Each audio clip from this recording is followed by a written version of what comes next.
karena langit tidak pernah mengatakan dirinya tinggi. Silakan terus berjuang, karena kita harus bergerak terus, bergerak untuk berjuang dan berjuang untuk keadilan.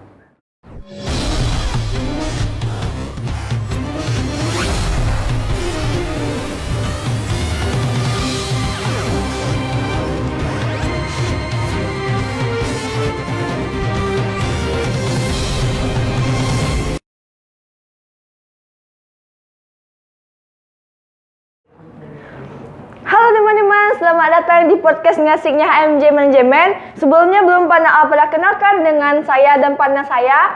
Saya adalah Anissa Ningsi dan partner saya Alifah Zara Fitra. Saya dan partner saya akan memandu acara podcast Ngasiknya HMJ Manajemen episode 2 yang akan ada pembahasan-pembahasan yang sangat eksklusif. Senang sekali pada podcast kali ini kita kedatangan tamu yang sangat spesial yang cukup penting di kalangan mahasiswa, yaitu Bapak Aprian Chandra selaku Presiden Mahasiswa Universitas Putra Indonesia Padang. Sebelumnya beri tepuk tangan kepada Bapak Presiden. Selamat pagi Bapak, terima kasih sudah menyempatkan waktunya untuk datang ke podcast kita. Sebelum kita masuk ke pembahasan nih ya, kayaknya kalau misalnya nggak perkenalan kurang asik juga kali ya. Silakan Bapak perkenalkan diri dan mungkin keseharian Bapak sebagai Presma. Oke, terima kasih kawan-kawan yang mungkin sangat semangat juga pagi hari ini.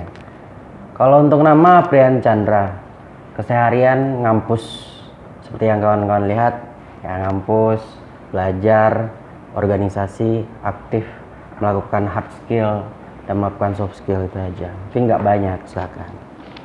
Bapak ini kan dari jurusan akuntansi kan Pak? Nah, apa sih alasan Bapak menjadi Presma dan tahapan-tahapan apa saja yang sudah Bapak lewati? Oke, sebelum saya jadi Presma itu kita krisis akan namanya pandemi COVID-19.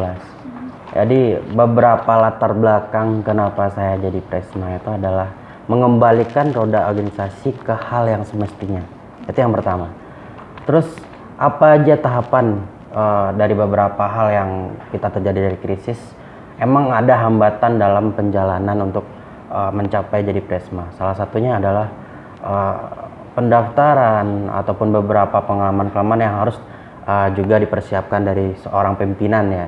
Apalagi sekelas presiden mahasiswa atau mungkin kawan-kawan yang lain mengenal dengan ketua BEM universitas. Itu salah satunya adalah yang paling penting adalah soft skill. Nah, di mana soft skill ini yang paling diutamakan adalah gaya kepemimpinan ataupun bagaimana cara kita untuk memimpin.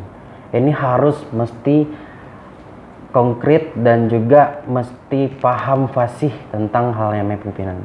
Nah, dan juga satu lagi yang harus dipersiapkan adalah persyaratannya dari hal-hal yang lainnya. Itu pastilah hal-hal administrasi. Nah, mungkin dari biasanya ya kalau di UPI kita mengenal yang namanya LKMTD. Nah, untuk sebagai persyaratan. Nah, di LKMTD itu kita dilatih juga bagaimana cara public speaking, bagaimana cara kita untuk kepemimpinan, bagaimana kita juga cara untuk administrasi.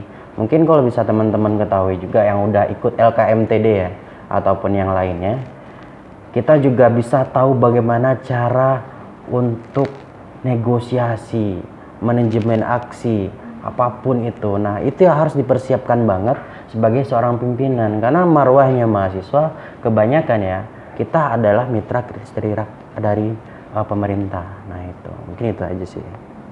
Kalau banyak nanti mungkin kawan-kawan juga bosan juga dengerin saya. Ini lanjut aja next apa-nya. Berarti Bapak mahasiswa yang tersibuk kan daripada mahasiswa lain. Boleh Pak jelaskan tugas atau kesibukan Bapak sebagai di kampus? Mana tahu nih teman-teman tertarik untuk next jadi Presma selanjutnya, sekaligus untuk sharing-sharing untuk teman-teman di rumah. Saya nggak mengatakan itu kesibukan ya. Mungkin ini agak saya luruskan, karena sesuatu yang disibukkan itu biasanya adalah hal yang terbebankan. Nah, saya mengatakan ini adalah sebuah kewajiban yang harus direalisasikan. Nah, kewajiban saya di saat saya menjabat pertama kali adalah bagaimana cara kita untuk offline. Nah, bagaimana roda organisasi ini berputar kembali? Mungkin teman-teman tahu, saya dilantik di Agustus 2021. Awal-awal saya bentuk sebuah kabinet yang memiliki kewajiban yang mungkin sangat luar biasa. Kita dipercaya sebagai koordinator pusat di luar dan kita juga harus menghidupkan roda organisasi di internal. Pertama, kesibukan kami adalah bagaimana mengurus teman-teman student center serta semua roda organisasi yang ada di UPI itu harus offline. Itu sangat sibuk banget, mulai dari pengajuannya, persiapannya, sampai mungkin adalah halangan dan rintangannya. Salah satunya adalah vaksinasi. Nah, vaksinasi sewaktu itu masih belum marak-maraknya teman-teman mahasiswa untuk vaksin. Sedangkan kita harus offline dan teman-teman mahasiswa belum vaksin. Nah, bagaimana roda organisasi kita untuk supaya berputar? Nah, mungkin kalau pribadi ya, kalau dikatakan kewajiban saya sebagai presiden mahasiswa, yang artinya bagaimana cara mengkoordinir masing-masing kawan-kawan yang ada di kabinet maupun kawan-kawan yang memang sudah diwajibkan untuk koordinasi terus sama saya ataupun sama lembaga saya. Salah satunya adalah fakultas-fakultas yang seharusnya selalu terkoordinir, yang juga salah satunya ada beberapa dulu keterlambatan pergantian dari kepengurusan.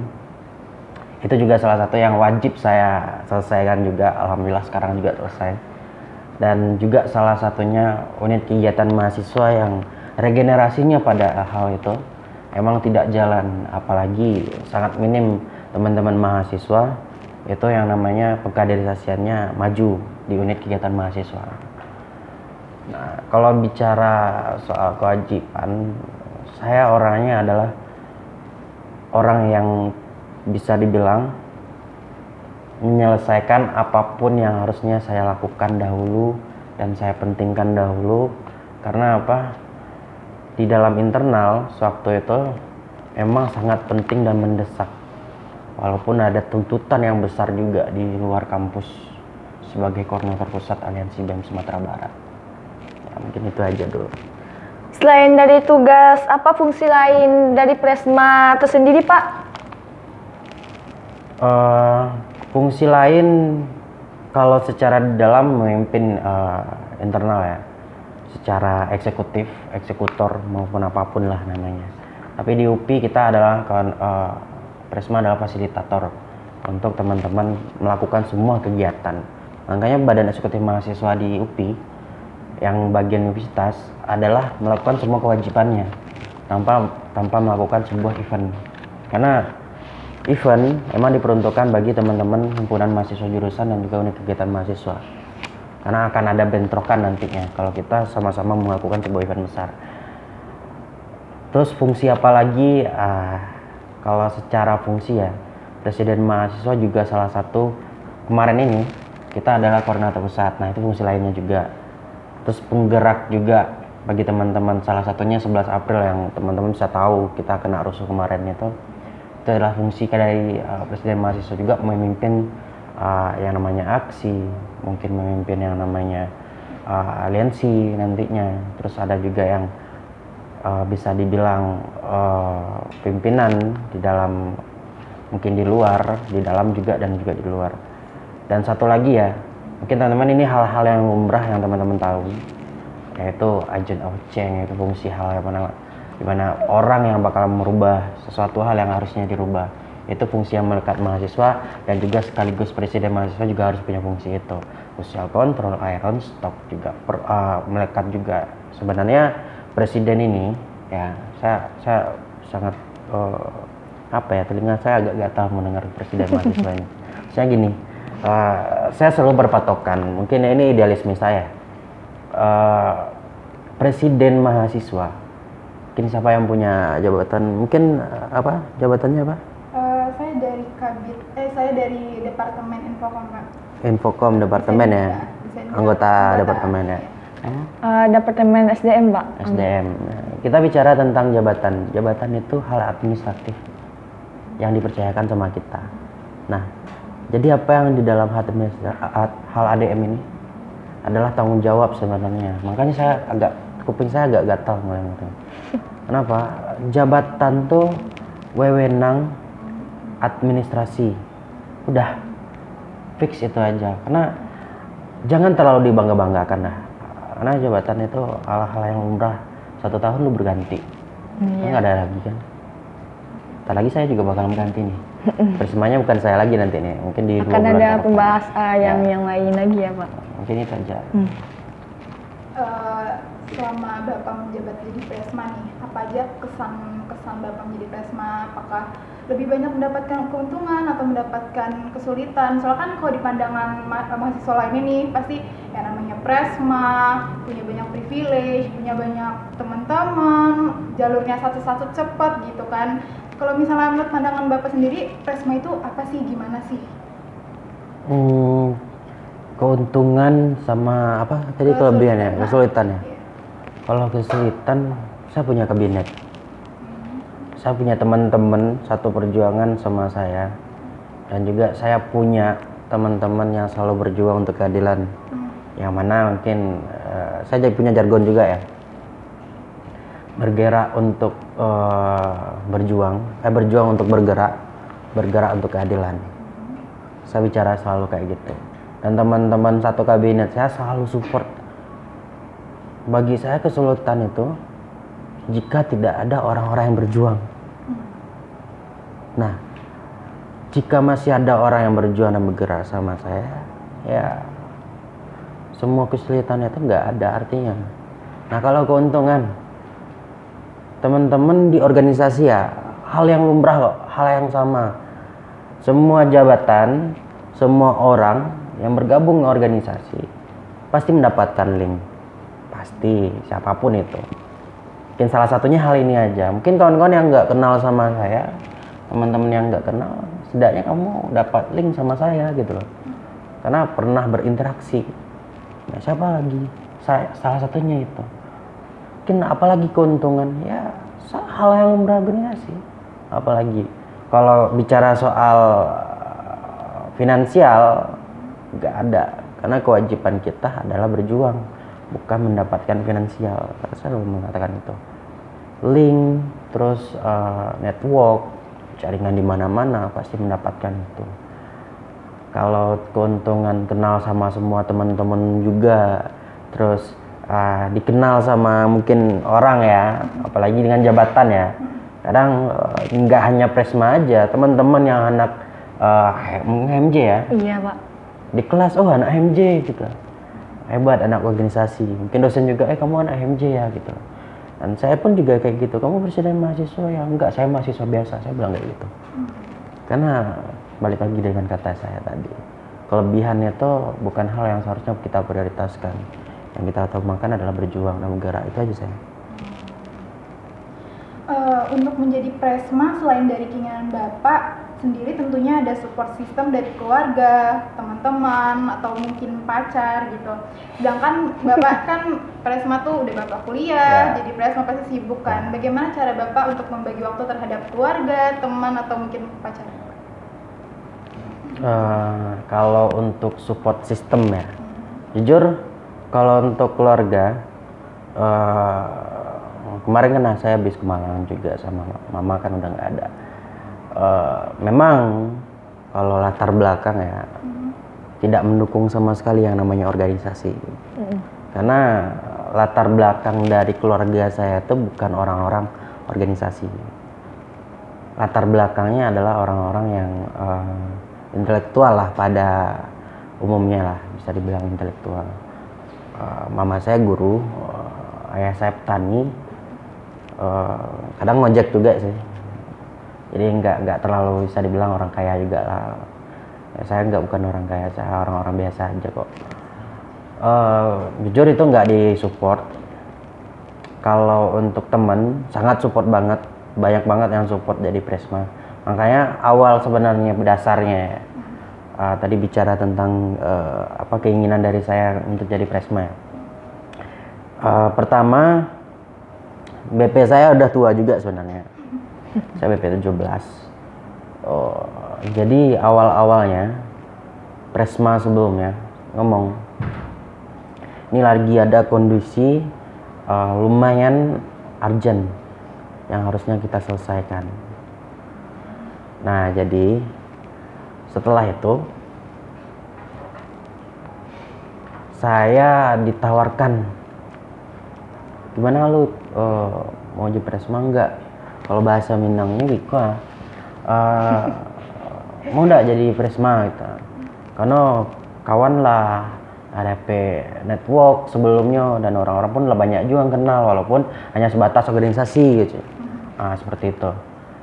Nah, timbullah 1 bulan 2 bulan sebelum pencalonan, si wakil saya menawarkan, sebenarnya awalnya wakil saya menawarkan untuk jadi presma. Saya tolak dan lagi saya 2 kali saya tolak, terus duduk sama teman-teman yang lain ya. Alhamdulillah waktu itu nggak tahu kenapa, mungkin hebat banget negosiasi teman-teman ya, kemana belajar di organisasi ya. Takutnya kebawa lah. Oke, karena hal urgent yang selalu saya bilang sama teman-teman, selalu saya mengatakan kayak gini, saya orang bermain belakang layar, yang tidak mau bergerak di depan layar. Ditawarkan di depan layar, soalnya saya nggak mau.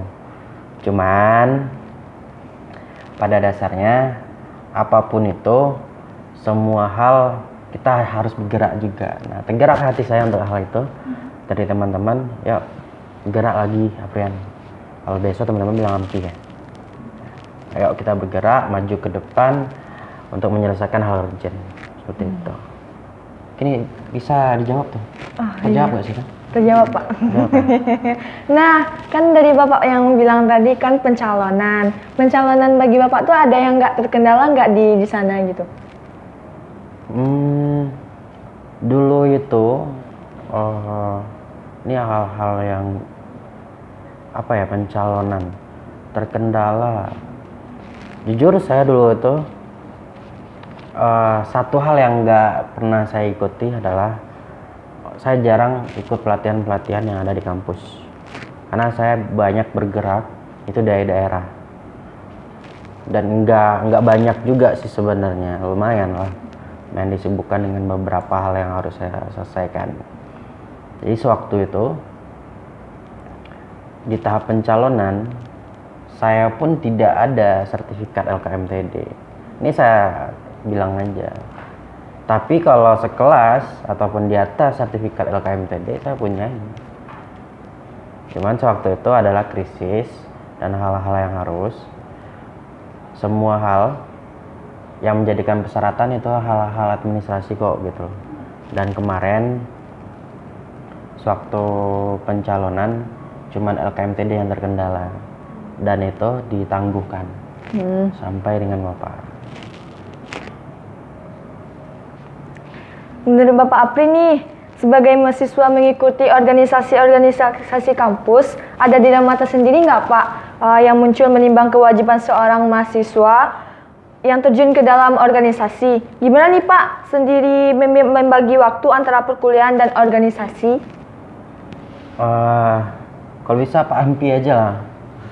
Pak Ampi, oke Apri Bapak. ini kayak apa lah gitu. Tadi pertanyaannya soal Mengenai manajemen waktu ya? Iya, manajemen waktu. Kalau kita bicara retorika pasti ya kita bicarakan semua hal tentang manajemen waktu itu tidak bisa kita lakukan realisasinya di kalangan umum gitu loh. Tapi kalau kalangan khusus yang memang belajar dengan manajemen waktu yang hebat dan pasti, biasanya bisa meluangkan waktunya untuk organisasi, meluangkan waktunya untuk perkuliahan. Karena gini sifatnya manusia itu, kita hanya bisa fokus satu pada perjalanannya. Walaupun kita bisa berpikiran kemana-mana bisa. Kita di saat lagi fokus satu ini kita mikirkan yang lain bisa juga. Cuman kita tidak bisa di tempat posisi yang dua. Makanya saya bilang sifatnya manusia itu ada bisa fokus satu. Kalau bicara tentang manajemen waktu, saya pun terkendala. teman-teman yang lain pun bisa terkendala karena kita disebutkan dengan hal ini yang seharusnya kita pikirkan juga kita utamakan. Jadi ada kata-kata seperti ini, mungkin hal lumrah juga bagi teman-teman, mengatakan kuliah itu wajib ya, dan itu jadi prioritas. Organisasi adalah hal yang harus kita utamakan. Jadi apa yang harus kita lakukan hal ini? Kita juga bicara tentang organisasi kita fokuskan, perkuliahan kita fokusnya. Nah, kalau kita fokuskan kedua-duanya, artinya teman-teman bakalan bingung nih, apa yang harusnya kawan-kawan selesaikan. Gak bisa semuanya itu selesai sekali jalan. Artinya teman-teman bisa selesaikan ini dulu, setelah ini diselesaikan. Nah, butuhnya manajemen waktu yang bagus. Manajemen waktu ini biasanya untuk mahasiswa ya. Iya, Pak. Yang masuk organisasi sebenarnya nggak masalah juga kawan-kawan bisa manajemen waktu, mudah kok. Tapi siap-siap dengan kepentingan, siap-siap dengan jabatan yang harusnya, apalagi saya ya, harusnya kawan-kawan fokuskan. Jangan kawan-kawan cuman naik ke jabatan terus hilang. Banyak orang-orang kayak begitu, cuman ya hanya beberapa ya. Sama kayak kalau jokesnya ya, wakil rakyat berjanji pas sudah naik dia hilang lagi, nggak tahu janjinya apa kan itu. Nah, jangan hal kayak gitu. Manajemen waktu itu mudah, teman-teman bisa memikirkan organisasi itu nggak perlu lama, perlunya cuma 2 jam, tapi fokus pikirkan, fokus jalankan. Setelah itu silahkan kawan-kawan belajar, kawan apa, 24 jam itu secara teorinya 24 jam, kawan-kawan tidur berapa jam ya, kalau mahasiswa yang sering-sering begadang ya 4 jam, 5 jam, 6 jam. Nah, setelah itu pikirkan aja 2 jam atau 3 jam gitu, udah 9 jam, terus belajar kawan berapa tuh, 9 jam kurang 12 berapa? Ayo Bapak 24 kurang 9 berapa? 24 kurang 9 15. 15. Nah, 15 jam itu untuk kawan-kawan belajar aja, belajar. Nah, atau kurang-kurang 2 jam itu nongkrong. 1 jam nongkrong sama pacar. 1 jam lagi nongkrong sama temen. Nah, mungkin 1 jam lagi nongkrong sama gebetan. Mungkin gitu. Nah, tapi jelas-jelas teman-teman mengatur jadwal ini. Nah, nggak hanya hal kayak apa ya, saya pusing nih. Nah, ini mohon maaf agak lama ya, kalian bosan nggak sih? Nggak bosan, malah asik gitu. Sini sharing juga sama Bapak. Jadi saya bilang kayak gini, orang-orang, aku anak organisasi, aku pusing ngurus inilah, ngurus itulah, ngurus apalah. Lah, anak organisasi yang lain punya jabatan yang mungkin sedikit lebih banyak daripada kita, mengatakan kayak gini, enjoy aja kok, karena dia berpikiran, kita harus berpikiran ya, untuk bagaimana itu ngalir dan menjadi keseruan bagi kita, dan kita harus nikmati apa yang namanya jabatan ataupun ya bisa dibilang wewenang yang kita raih di organisasi mungkin, atau teman-teman yang lain ada di kawan-kawan yang sini ada kabit anggota yang ada di PSDM juga, ya senangi dan nikmati semua hal yang waktu itu akan berjalan seperti mestinya. Kalau kata orang-orang bucin kayak gini nih, waktu akan menjawab semuanya.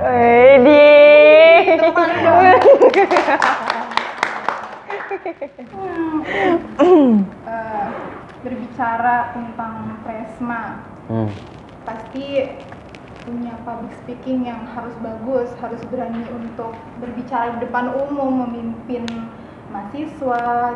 Menurut Bapak itu tuh emang Bapak sering latihan atau emang tertanam secara jalan aja gitu, Pak? Dan gimana contohnya yang Bapak berikan gitu kepada teman-teman di rumah? Gini sih, public speaking sebenarnya ya bukan gimana kita menghafalin nih. Halo guys, enggak. Kan kayak gitu kaku nih. Enggak lah. Nanti chemistry kita bakalan tumbuh kok. Nanti. Di chemistry nggak tuh teman-teman. Nah, jadi gini, public speaking ya, kalau kita mau mantap dengan public speaking adalah pengalaman, jam terbang, dan mumpung saya lumayan ya dari SMA mungkin tidak sepenuh sekarang untuk belajar public speaking, bicara di depan orang banyak. Itu pun lahir awalnya, dasar dari awalnya adalah bagaimana cara memulai dahulu untuk mengatakan di depan orang banyak. Kita lihat suasana seperti apa, kita rasakan suasananya seperti apa.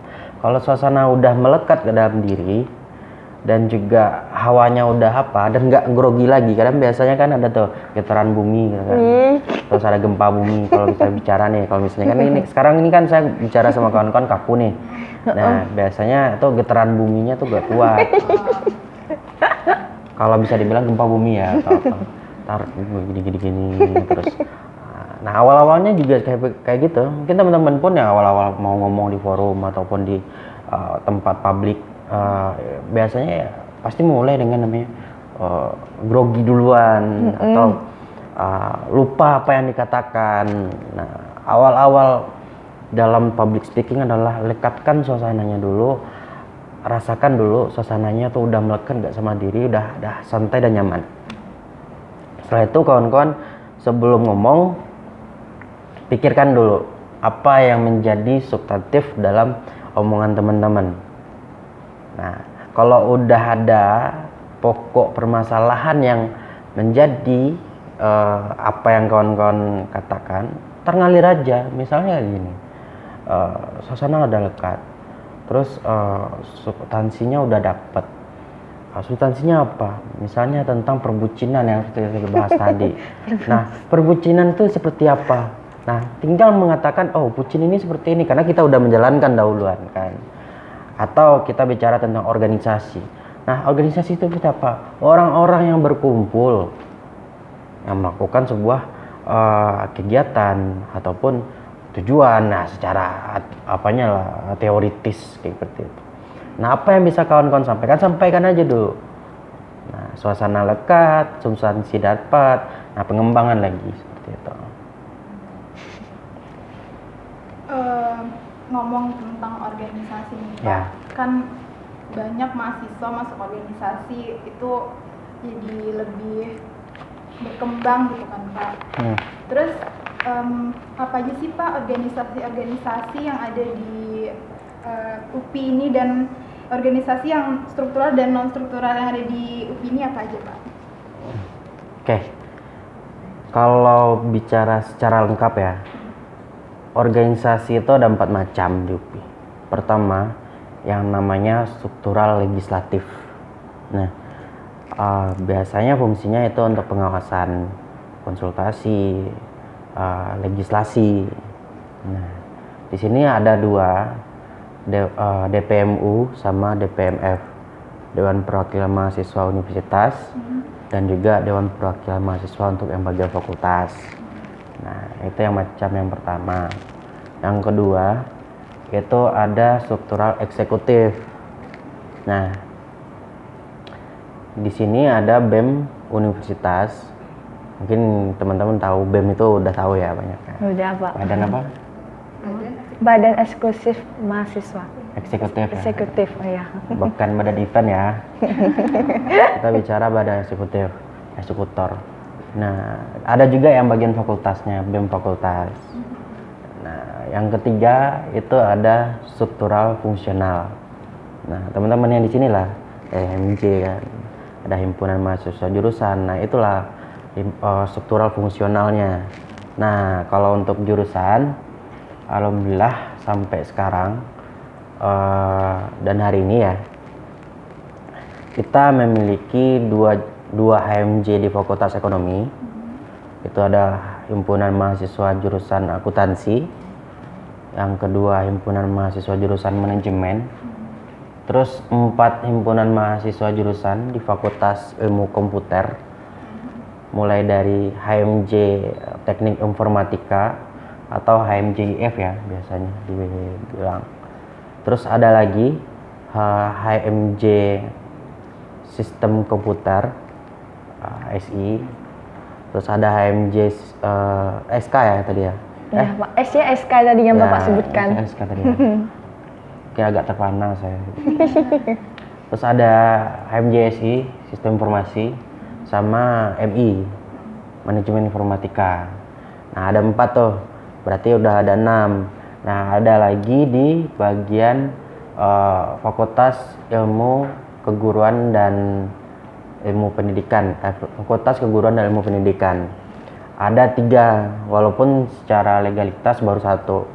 Itu ada PTI, Pendidikan Teknik Informatika. Nah, ada lagi 2 lagi yang baru didirikan. Alhamdulillah di tahun ini ya, di tahun 2022 kemarin peresmiannya. Walaupun nanti di bulan besok akan diresmikan juga secara organisasinya. Itu ada Himpunan Mahasiswa Bimbingan Konseling dan juga Himpunan Mahasiswa Pendidikan Bahasa Inggris. Jadi ada 3. Nah, udah ada berapa tuh? Ada 2 lagi tuh di teknik. Di teknik kita juga punya Himpunan Mahasiswa Teknik Sipil sama Teknik Industri. Artinya udah 11 nih. 11 himpunan mahasiswa jurusan. Jadi seluruh jurusan yang ada di UPI itu udah ada himpunan mahasiswa jurusannya. Walaupun ada 2 fakultas yang memang langsung dikoordinir oleh BEM fakultasnya karena tidak ada jurusan di sana. Karena di fakultas cuma ada fakultasnya aja. Dan itu adalah Fakultas Psikologi dan juga DKV. Nah, karena nggak ada jurusan, cuma 1 jurusan di sana ya. Terus ada nih namanya non struktural tadi tuh. Nah, non struktural di sini nih ada 2 macam juga. Ada unit kegiatan mahasiswa dan unit kegiatan khusus.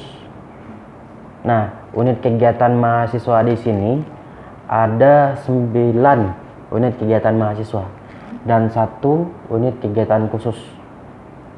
Nah, sebelum saya apakan ya, unit kegiatan mahasiswa ini biasanya ada peminatannya tuh.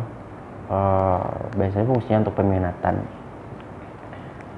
Pertama ada olahraga, mungkin teman-teman tahu adrenalin ya. Adrenalin. UKM adrenalin olahraga. Terus UKM kesenian. Terus apa lagi ya? Flash bahasa ya, UKM bahasa flash. UKM Mapala untuk pecinta alam ya. Mapala Blaise Pascal namanya.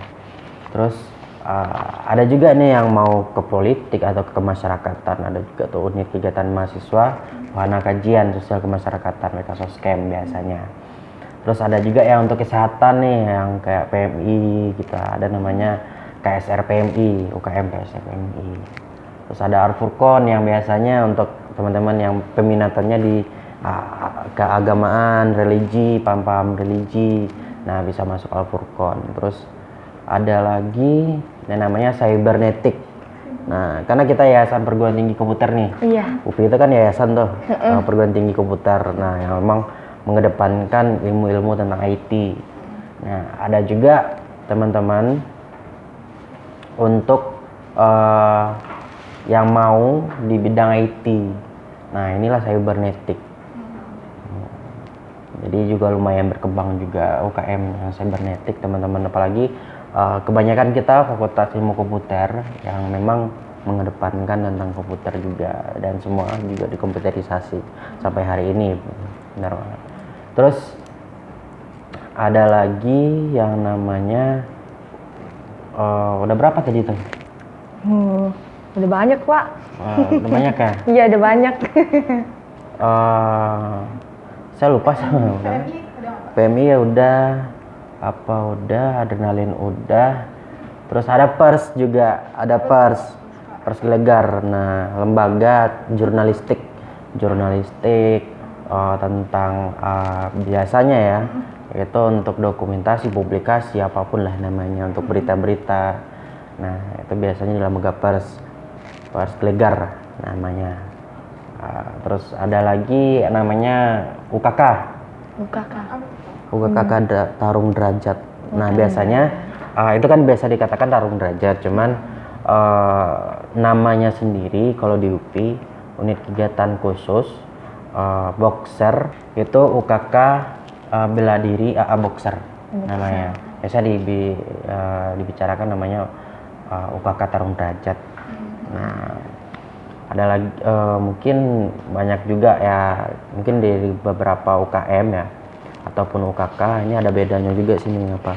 Siapa sih namanya tadi? Alifah, Pak. Alifah sama Ica.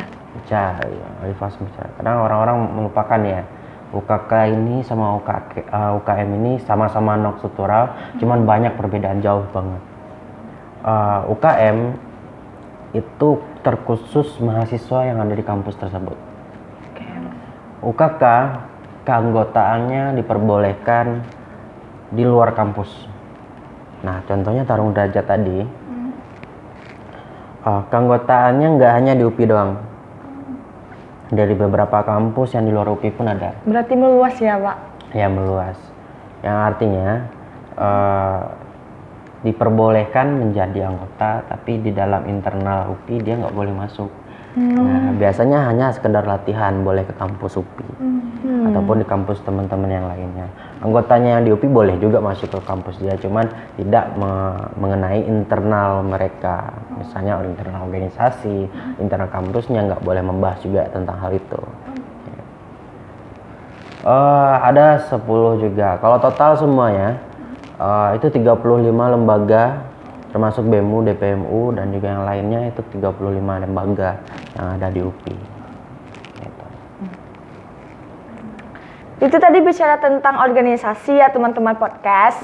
Sekalian, sekarang kita pengen nanya nih Pak Pres seputar UPI PTK Padang. Mungkin banyak yang calon-calon maba yang galau masuk UPI PTK Padang. Nah, menurut Bapak sendiri, kenapa nih Pak UPI PTK Padang bisa banget jadi pilihan buat maba yang bingung masuk universitas mana untuk melanjutkan pendidikannya, Pak?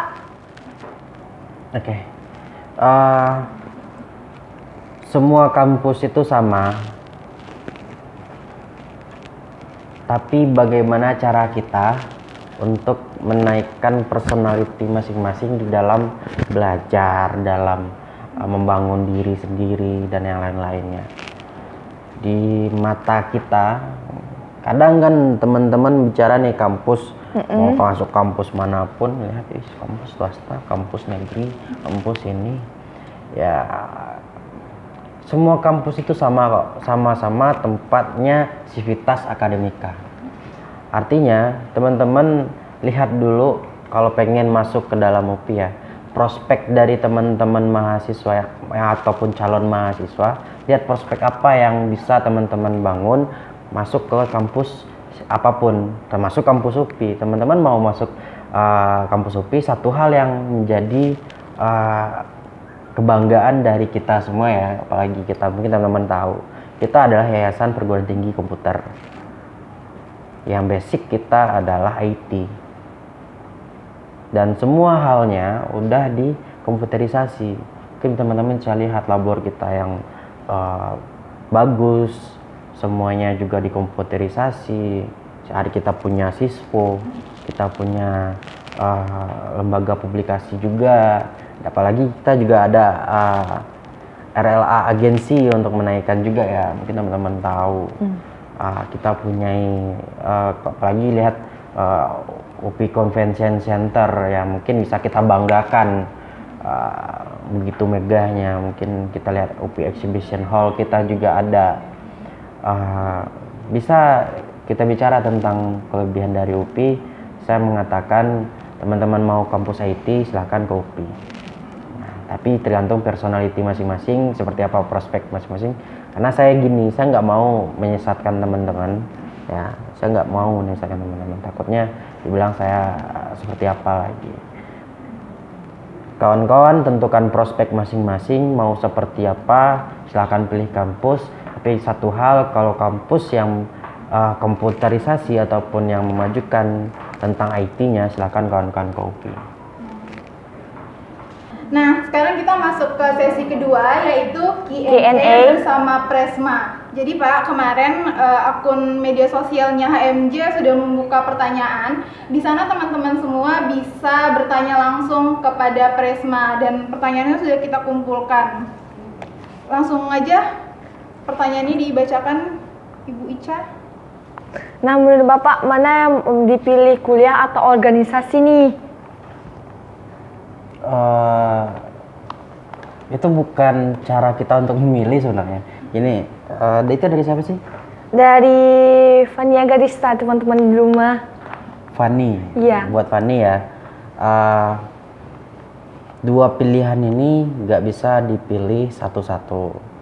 Karena kalau teman-teman pengen berorganisasi sambil kuliah pun nggak masalah. Yang artinya teman-teman harus bagaimana cara untuk memprioritaskan yang satu dan menyampingkan prioritas yang lain, tapi diutamakan prioritas ini. Nah, coba pikirkan itu.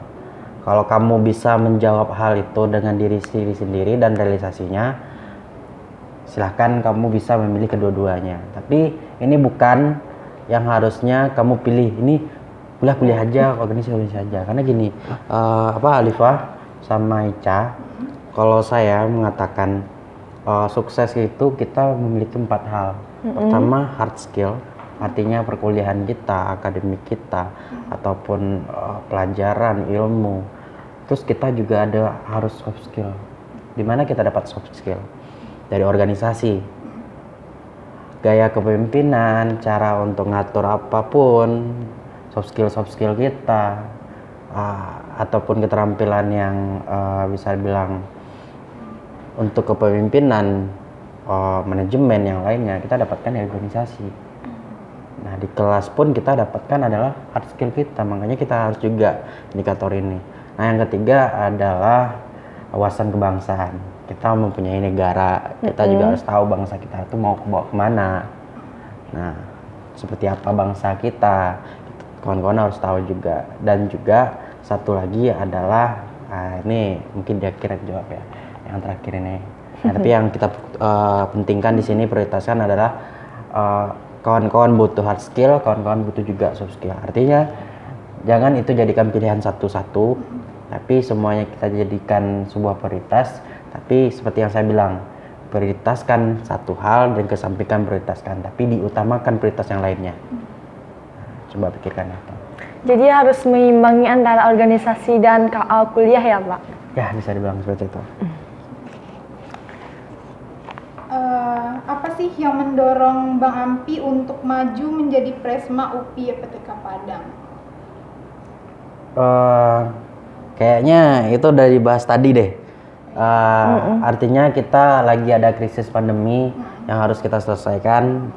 Yang mendorong saya adalah krisis pandemi, karena kita harus offline dan roda organisasi sempat mati, semuanya mati. Nggak hanya bisa dibilang mungkin ada beberapa yang masih bisa hidup, itu pun terkendala dengan perkumpulan, karena organisasi butuh perkumpulan kan. Bisa kita atasi dengan online, tapi seberapa efektifkah gitu. Nah, cara mengefektifkan roda organisasi hidup adalah offline kan semuanya, selesaikan semuanya, kembalikan keadaan normal. Nah, itu yang menggerakkan hati dari awal untuk menjadi seorang pimpinan. Nah, alhamdulillah, nggak tahu ya, mungkin teman-teman udah merasakan sendiri sih offline-nya. Kalau enggak ya kita mulai offline dari bulan Desember ya, iya, 6 Desember kan. 6 Desember sebelumnya sebenarnya teman-teman udah bisa pergi ke kampus. Masuk ke kampus boleh, cuman kuliah di kampus masih belum boleh. Di bulan saya naik di Agustus, September kawan-kawan boleh berorganisasi. Kawan-kawan boleh akses student center. Cuman masalahnya teman-teman belum ada di Padang. Nah, sewaktu itu saya mewajibkan kabinet saya datang ke Padang semuanya. Kalau misalnya ini dulu ada delegasi ya, rekomendasi dari saya sendiri yang masuk kabinet, saya akan nolak pas seleksi jika kawan-kawan nggak bisa di Padang. Silahkan kawan-kawan di Padang semuanya, saya akan terima. Nah, artinya itu makanya saya urgent banget awal-awalnya itu adalah meng-offline kan. Setidaknya dulu sebelum kampus offline, kita organisasi offline dulu. Karena yang bergerak nanti organisasi. Tapi masalahnya mahasiswanya yang organisasi juga nggak ada di kampus juga. Gimana nih? Bingung juga. Makanya di saat nunggu momen 6 Desember ya. 6 Desember kita udah serentak sama-sama langsung goro ya kemarin tuh bersihin semuanya, walaupun ya kalau bisa bilang belum bersih semuanya ya. karena efek corona itu terlalu lama dan nggak dibersihkan. Tapi alhamdulillah bersih semua kan sampai sekarang. Iya. Dan alhamdulillah student center kita, labor kita ya, labornya mahasiswa organisasi itu udah diperbaiki dan diperbesar kan itu. Alhamdulillah ya Pak. Alhamdulillah. Nah, mahasiswa yang ikut demo namun dengan tujuan eksis di sosmed atau kepentingan lainnya tapi tak tahu isu. Bagaimana menurut Bapak? Wajar. Karena era kita itu bukan era apa lagi. Kita juga gini ya, kalau dalam segi pergerakan itu tidak boleh. Dalam segi pergerakan kita di pergerakan gini, jangan pernah minta pengakuan, karena kalau bisa dibilang langit itu nggak akan mengatakan dirinya tinggi, benar nggak? Iya. Nah, kalau di pergerakan dia salah, tapi kalau dia bicara soal aku dengan dorongan solidaritas, dengan dorongan mungkin hati ataupun fungsinya mahasiswa ingin masuk terus dia pengen eksis, ya nggak masalah juga, karena era kita itu bukan era yang kemarin. Mungkin di tahun ada mungkin teman-teman kita aktivis 98 itu nggak butuh pengakuan, yang penting itu kamu jalan. Ya dulu kan seperti apa eranya, tapi hari ini kita butuh framing media. Nah setidaknya, cuman yang disalahkan adalah ada mahasiswa yang pengen eksis dengan kata-kata yang nyeleneh atau kata-kata yang bisa dibilang di luar konteks benar lah. Kalau retoriknya ataupun kata-kata yang sarkasnya, kata-kata yang tidak benar ataupun tidak sepantasnya lah. Nah, banyak tuh, kayak kemarin di 11 April ada tuh. Tapi ada juga yang kreatif, itu juga nggak masalah. Kayak gini nih, banyak juga yang kreatif dan juga yang bikin lucu-lucuan, nggak masalah juga.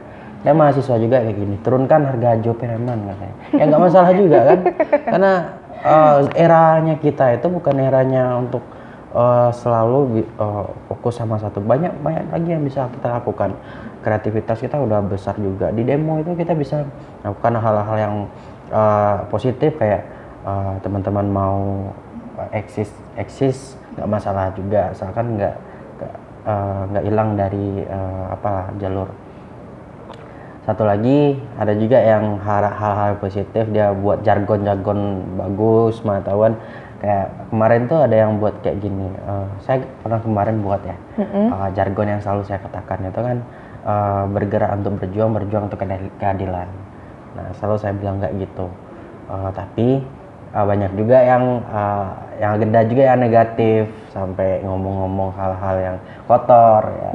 Bagi saya sih nggak masalah, asalkan itu tidak memperburuk citra mahasiswa. Nah mau dia eksis terserah dia, tapi yang kita persalahkan adalah hal-hal yang buruk itu.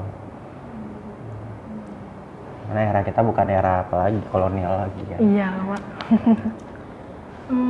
Bagaimana kondisi pergerakan mahasiswa pada hari ini menurut Bapak?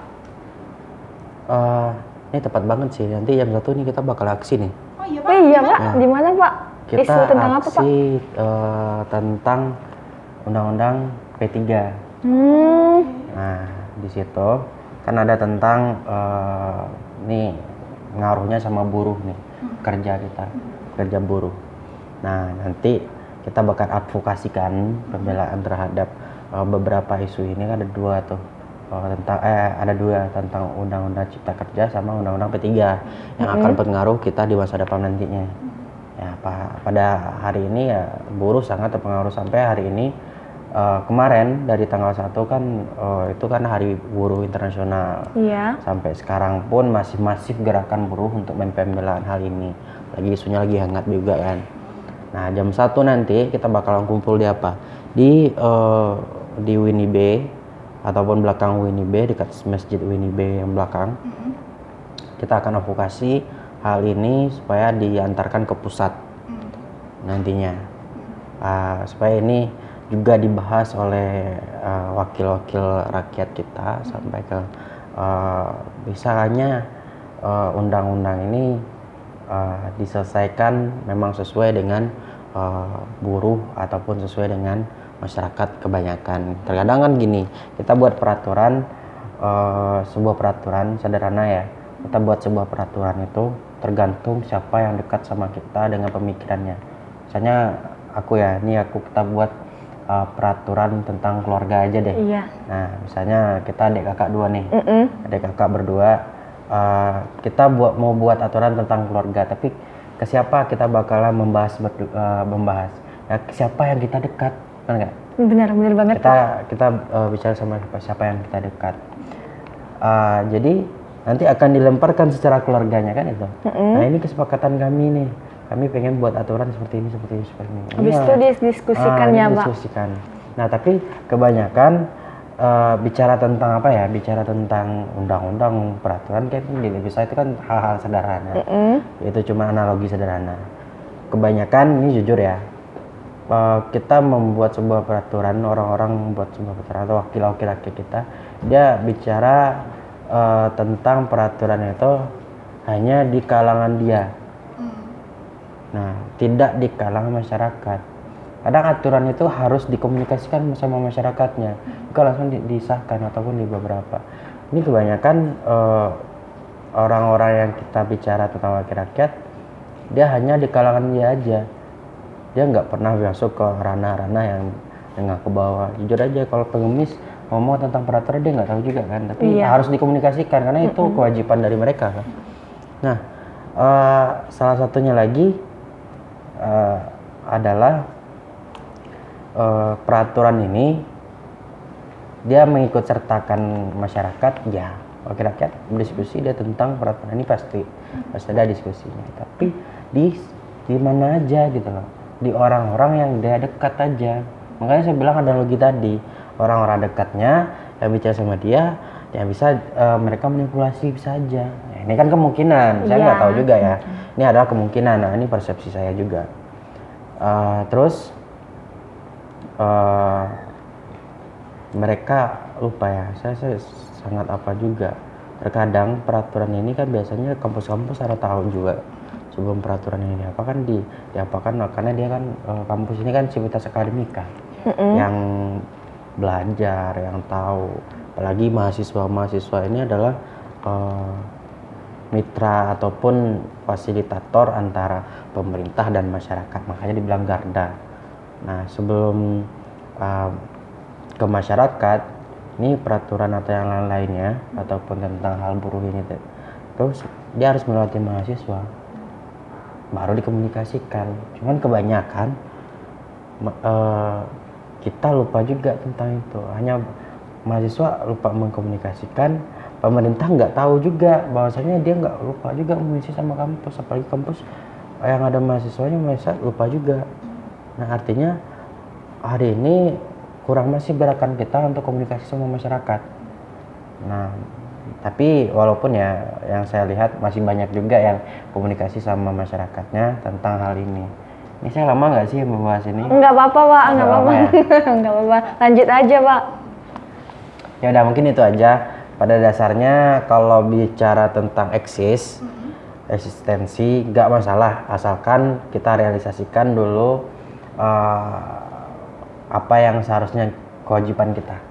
Kalau udah ada kewajiban kita laksanakan, setelah itu ada kawan-kawan mau eksistensi ya silahkan, nggak masalah. Tetap berpegang seperti ini. Kita tidak butuh yang namanya eksistensi. Yang penting itu adalah di saat pengakuan itu akan datang setelah kita melakukan sebuah implementasi ataupun kewajiban. Itu pasti, karena langit tidak akan mengatakan dirinya tinggi. Iya. Dia diam aja, lihat aja. Coba tanya langit, apa aja yang mau lakukan hari ini? Nggak akan dijawab, Pak. Dijawab. Ya udah, mungkin itu aja sih. Nah, kan rencananya kan ada mengadakan demo nih, Pak. Itu bertempatan di mana ya? Di kantor DPR atau di kantor gubernur gitu? Sesuai dengan keputusan Konsol Akbar kemarin ya. Alur aksi kita itu dari UNIB, yang kampus satunya yang di belakang biasanya titik aksi, sampai ke kantor gubernur. Nah, jadi di situ kita advokasikan sebenarnya ini adalah aspirasi buruh dalam bentuk pengennya ini pelaksanaan dari aspirasi ini di daerah di Sumatera Barat jangan sampai mengenai atau mencederai dari pekerja kita, apalagi buruh. Iya. Pengennya di kantor gubernur sesuai dengan konsolidasi kemarin.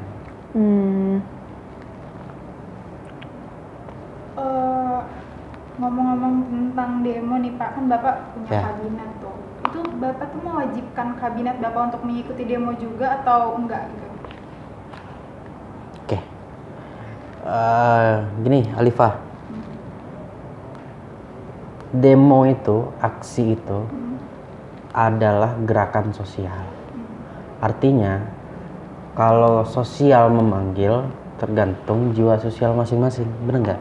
Iya. Saya nggak pernah yang namanya mewajibkan, tapi jika kawan-kawan mempunyai jiwa sosial yang tinggi, pengen ikut, silakan. Tapi saya berikan itu adalah ini pertimbangannya. Ini kamu sebagai mahasiswa organisasi, kalau nggak ikut nggak masalah. Tapi kalau kamu yang nggak punya jiwa sosial yang tinggi juga nggak masalah juga. Tapi jika kamu tergugah hatinya untuk ikut, ini adalah gerakan sosial, silahkan ini ikuti. Ini adalah bentuk dari implementasi dalam fungsi mahasiswa kita. Nah, kalau bicara tentang kabinet ya saya nggak pernah mewajibkan. Yang penting itu ini adalah gerakan sosial, silahkan ikuti. Kalau misalnya mau silahkan, kalau nggak mau bentrok dengan kegiatan yang lain nggak masalah juga. Intinya bagaimana prioritas dan juga bisa diutamakan beberapa hal yang lain. Ya. Nah, kalau mengenai demo itu kan ada tata cara untuk mendiskusikan ya Pak. Itu tuh bagaimana ya Pak? Nih, kalau singkat dan sederhana biasanya demo itu masuk dalam bagian aksi. Iya. Namanya aksi demonstrasi. Nah, aksi ini banyak juga. Kamu aja sekarang lagi aksi sekarang nih. Iya. Aksinya aksi podcast. Nah, karena aksi itu bergerak dan berkegiatan, melakukan action, nggak masalah, mau apapun nggak masalah. Tapi kalau aksi demonstrasi yang kamu katakan, artinya kita harus butuh persiapan. Persiapannya mulai dari awal ya, artinya kajian. Kita konsolidasi mengenai kajian dulu. Ada isu yang hangat, kita randomkan kajian lewati konsolidasi. Artinya kan menyatukan sebuah perbedaan. Ya. Dan dibentuk sebuah kajian. Nah, kajian ada, nanti akan ada lagi fixnya kajian. Habis kajian fix, kita masih persiapan lagi nih, masih ranah persiapan. Ranah persiapan artinya setelah itu ada konsolidasi akbar. Nah, salah satunya adalah fiksasi kajian masih bisa di situ, dan juga bagaimana alur-alur aksinya. Aksi demonstrasi ya, bukan aksi apa ya. Atau mungkin beberapa teman-teman juga yang lain ada aksi kreatif, ada banyak juga sih aksi tuh. Nggak harus aksi demonstrasi kan. Ada aksi juga yang lain, aksi teatrikal. Nah, mungkin salah satu aksinya yaitu sidang rakyat yang menyatakan diri, melihatkan bahwasanya ini adalah perumpamaan pemerintah dengan masyarakat yang terlalu menjual rakyatnya daripada membangun rakyatnya. Kadang seperti itu bahasa mahasiswa. Terus gini, kalau demo itu kan persiapan udah tuh. Kalau udah ada persiapannya dari konsol, kajian, setelah itu ada alurnya, ya udah berarti ranah audiensi lagi. Ini biasa bicara teoritis ya. Sebelum kita aksi kita harus butuh audiensi dulu. Kita audiensi ada dua tujuannya. Pertama minta data, kedua adalah minta kesepakatan.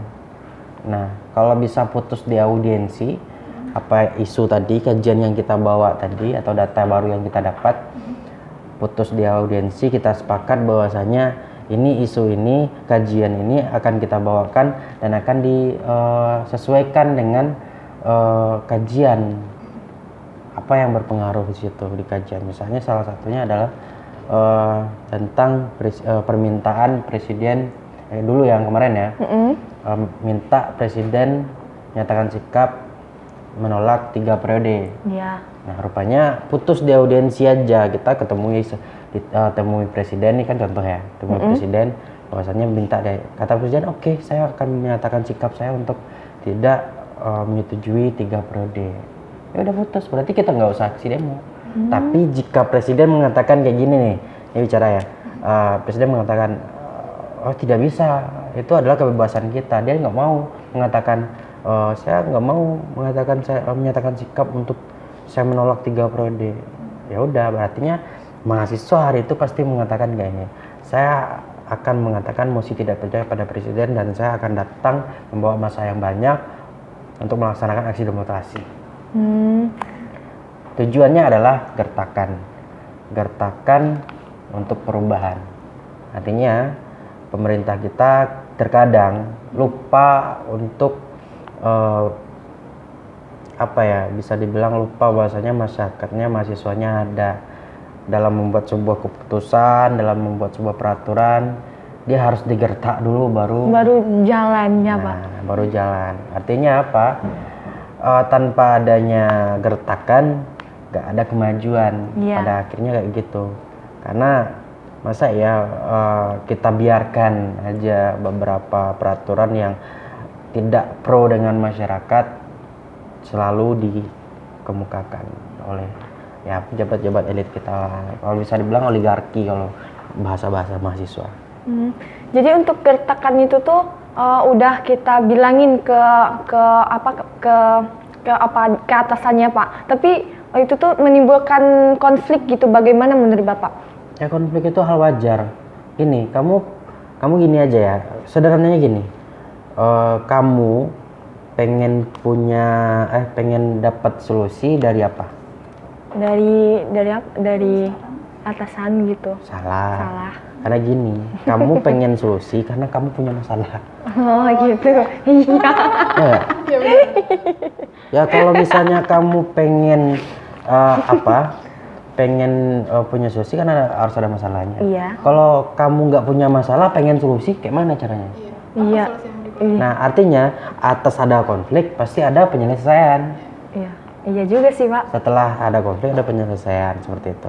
Ya udah, konflik itu jalankan, tapi jangan sampai konflik ini berkepanjangan, itu yang salah. Gitu. Selanjutnya nih Pak, idealistis dan realistis mahasiswa, pandangan Bapak seperti apa? Sekarang sih lebih banyak realistis. Jarang mahasiswa idealis, cuman idealis masih banyak. Karena gini, pada hari ini itu orang butuh cara hidup yang realistis.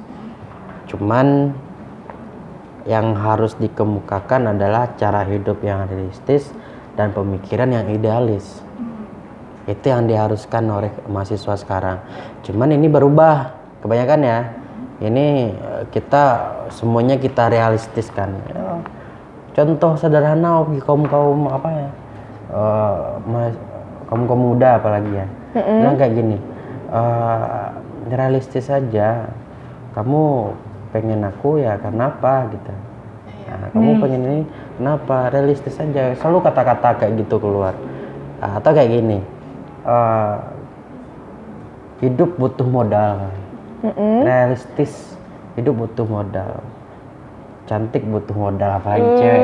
Iya banget. Cantik butuh modal. Banyak realistis, tuh. salah. Bagi saya salah. Karena gini, kalau kamu mengatakan materi itu realistis, salah. Siapa bilang materi itu realistis? Nggak ada cewek yang materi ya Pak. Materi itu idealisme kamu. Saya mengatakan itu. Materi itu adalah idealis kamu memikirkan bahwasanya ini adalah hal yang ideal bagi aku. Tapi kalau kamu mengatakan realistis, salah. Itu bukan cerita yang terjadi, tapi pemikiran kamu yang mengatakan bahwasanya kamu pengen materi gitu. Jadi merusak jadinya Pak. Makanya saya bilang materi bukan realistis. Nah, satu kalimat untuk orang-orang yang ingin masuk organisasi tapi hanya untuk eksistensi saja, Pak. Eksistensi ya. Ya. Satu kalimat. Apa ya? Banyak sih kalimat yang pengen, mau nggak? Nggak apa-apa, Pak. Lanjut aja. Boleh, boleh. Biar orang tahu gitu. Iya. Yang cuma masuk organisasi tapi dia nggak mau kerja. Iya, yang Banyak cuman banget kan, Pak. iya cuman hanya kayak jelangkung aja gitu, Pak. Yang iya nggak ada kerja-kerja gitu. Oke, kalau yang masuk organisasi satu aja. Jangan pernah diam, apalagi tertunduk. Maka kamu akan tertindas terhadap apa yang kamu lakukan dan kekuasaan pada hari ini. Tapi kamu harus bergerak maju dan nggak pernah namanya untuk mundur. Karena bagi seorang mahasiswa mundur adalah sebuah pengkhianatan. Mungkin kalau satu katanya untuk sebuah pengkhianatan adalah lawan aja. Nah, cuman satu lagi untuk orang-orang berorganisasi adalah jangan pernah mengatakan organisasi itu butuh kita. Kita yang butuh organisasi ya, Pak. Karena kita yang menjalankan seperti itu. Kita yang untuk mencari pengalaman dan mengembangkan skill kita di organisasi ya, Pak. Pertanyaan terakhir nih dari Q&A kita, yang mungkin banyak teman-teman cewek di luar sana yang kepo. Bapak Presma kita kira-kira udah punya pacar apa belum ya, Pak? Iya, mana tahu teman-teman di rumah tuh bisa Bapak jawab gitu untuk pengepoan dia gitu. Bisa menghilangkan kekepoannya. Iya. Siapa tuh yang kepo tuh? Saya pengen tahu. Ada tapi nggak usah disebutin aja namanya, Pak. Ntar kita ngomong belakang ya. Iya, nanti kita tuh ngomong aja di belakang, Pak. Nggak usah di depan kamera. Saya orangnya tidak terbuka terhadap privasi personal. Tapi kalau ada yang tahu pun nggak masalah juga. Tapi saya nggak pernah ngumbar, orangnya kayak gitu. Saya nggak pernah ngumbar. Bagi saya pertanyaan personal seperti itu saya nggak bisa jawab. Apakah saya ada atau tidak? Tapi mungkin orang-orang akan tahu di saat yang tepat. Karena seperti kata-kata bucin bagi orang-orang tuh yang sering tuh waktu akan menjawab semuanya. Bucin. Aduh. Personal. Apa namanya? Bapak tanamkan dalam diri Bapak tidak ingin mengumbar tentang personal atau emang apa ya? Kayak udahlah biar di-keep sendiri aja gitu. Ya disimpan sendiri, nggak usah ditahu yang lain gitu. Atau emang ada sesuatu hal atau apa gitu? Perspektif aja sih, perspektif pribadi. Kamu gini, kamu ada dua nih perspektif nih. Kalau kamu umbar, emang orang akan tahu. Kalau kamu tidak umbar, emang orang akan tahu juga. Iya. Kamu umbar, efeknya apa buat kamu? Kamu tidak umbar, apa efeknya buat kamu? Gitu. Sama aja kan? Ya, lebih baik apa yang menjadi perspektif pribadi itu yang akan ditanamkan. Nah, jujur kalau untuk perspektif ya, saya jalani aja sih. Mau ada sendiri, mau pacar, mau enggak ya nggak masalah. Karena bagi saya yang nomor satu adalah bagaimana kita cara untuk bahagia dengan cara menikmati hidup. Bener-bener. Dengan secangkir kopi. Yang saya bahagia, saya sederhana kok, kopi doang satu. Oh, nggak ada kopi. Ada teh kok. Ada teh. Nah, sebelum penutupan nih, ada nggak Pak quotes atau pesan-kesan untuk mahasiswa-mahasiswa di luar sana? Boleh Pak disampaikan. Untuk teman-teman ya mahasiswa, satu hal aja yang pesan saya, kita tidak perlu pengakuan eksistensi terlalu berlebihan, tapi bagaimana kita melihatkan sebuah kontribusi dan jangan pernah hanya melihatkan apresiasi sensasi, karena hal itu adalah oligarki hari ini. Dan satu hal, pengakuan tidak perlu karena langit tidak pernah mengatakan dirinya tinggi. Silahkan terus berjuang karena kita harus bergerak terus, bergerak untuk berjuang dan berjuang untuk keadilan. Itu aja.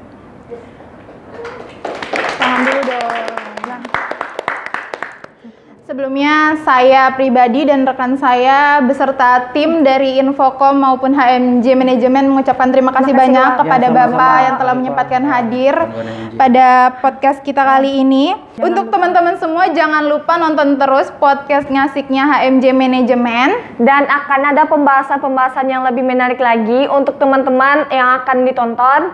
Jangan lupa like, comment, And subscribe yang ada akun sosial media HMJ Manajemen. Saya Alifa Zara Fitra dan partner saya Anissa Ningsih. pamit ngundurin diri. Assalamualaikum warahmatullahi wabarakatuh. See you next